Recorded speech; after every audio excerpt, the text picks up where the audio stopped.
Let's look at the two-slit interference pattern. If you look over here, these aren't two slits, but they act the same way, so I'm just going to use this simulation because it's my favorite one. But what's happening here is our light sources are making waves from two different spots. They're going to arrive at different places on the screen. The pattern we see is that we have a bright spot in the center, then a dark spot, then a bright spot, then a dark spot, and it kind of extends out on both sides like that. Over here we have an intensity graph. This would be high intensity, this would be low intensity, high intensity, low intensity. So it kind of matches what we see over here on the screen. Now the reason for this is if we take the center portion of the screen, these two sources are exactly the same distance away from the spot in the center. And since the waves are being generated at the same time, when they arrive to this spot in the center, those waves are always in phase with one another. Remember, in phase means doing the same thing at the same time. If one's at a peak, the other's at a peak. If one's at a trough, the other's at a trough. So they're doing the same thing at the same time, which means they always have constructive interference, which means in the case of light, that's a bright spot. Now if we move over to the first dark spot, there is now a difference. The lower light source is traveling a little bit further than the upper light source. How much further? Well, it turns out that if it travels a half a wavelength further, then the waves will no longer be in phase. When the top one is at a peak, the other one will be at a trough. When the top one is at a trough, the other one's at a peak. And so at all points in time, they cancel out. Destructive interference, which gives us a dark spot. If I move to the next bright spot over, now they're still not traveling the same distance to get to that spot, but now the difference in those distances is an entire wavelength, which means they're back in phase.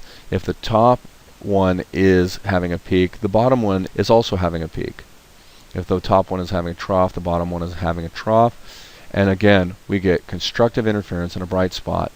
If we go to the dark spot at the very top, now the bottom one is traveling not a half a wavelength, not a whole wavelength, but 1.5 wavelengths further than the top one.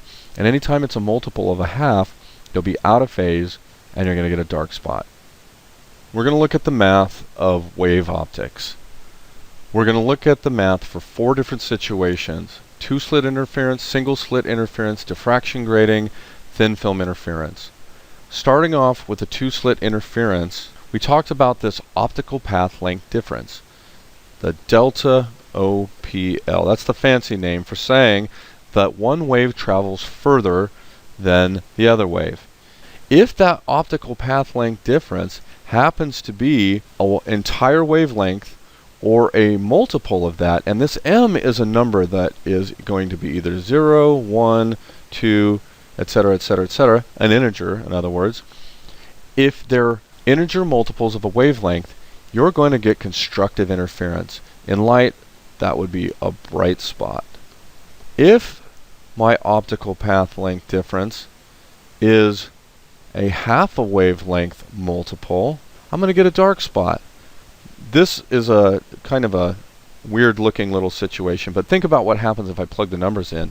If m is equal to 0, 1, 2, or whatever, if I put a 0 in there, it becomes a half. In other words, if the path length difference is a half a wavelength, I get a dark spot.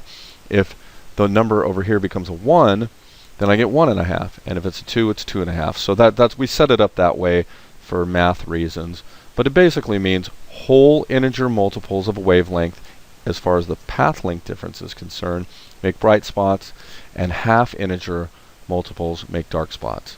In the case of our slits, we've got a slit and a slit. Now the path length difference would be a place where would look something like this. From this point and this point to here is an equal distance. So the extra distance the lower source produces is from the slit to that point. That is my optical path length difference. The slit spacing over here, we'll call that D. That's just kind of generally what we do. And this make a right triangle. If I were to blow that up, this is a right triangle. This is D.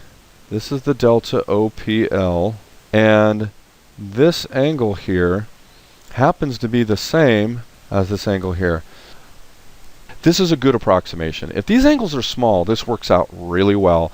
And so what we're doing is an approximation based on the idea that these angles are fairly small. And for most cases, they are. If I look at my right triangle over here, I can see that the sine of that angle equals this optical path length difference over d.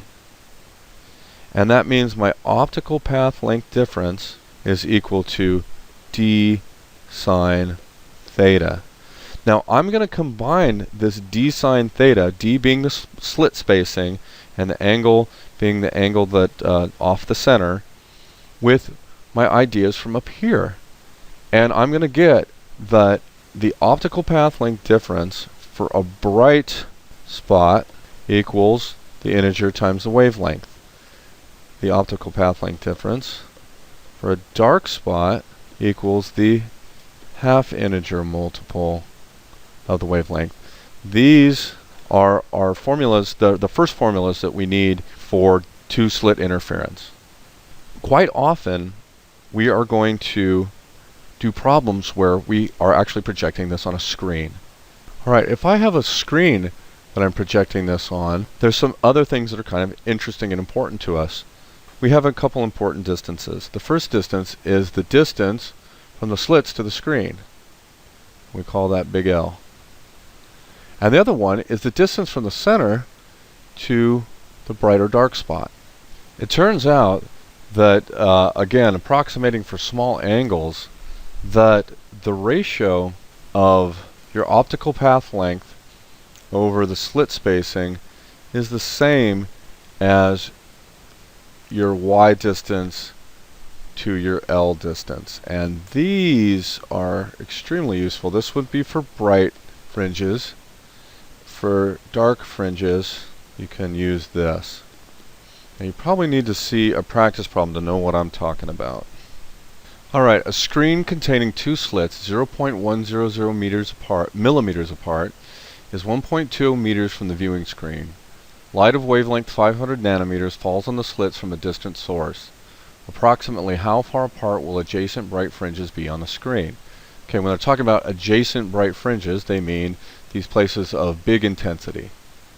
It turns out that if you pull together your ratio that I talked about earlier, that y over L equals m times the wavelength over d. Remember, this is for bright spots. What we're going to find is that the spacing from one to the next only changes when m changes. So we're going to actually see a linear relationship between each spacing. In other words, they're all the same. So once we find the spacing for one, we know the spacing for all of them. We can just look at the spacing from the center to the first one, and that will be the same spacing as the rest. So that spacing is the y, and then we're just going to solve that for y and get that m times the wavelength times L over d is our spacing distance. And the m will be 1, so it just goes away. The only thing that's challenging about this is all of our distances are in a different unit, and they really need to all be the same, so we're going to put them all in meters. My d is 0.100 millimeters, which is going to be 1 times 10 to the negative 4 meters. Our L is already in meters, so we're good with that. And then our wavelength is 500 nanometers, which I happen to know is the same thing as 5 times 10 to the negative 7 meters.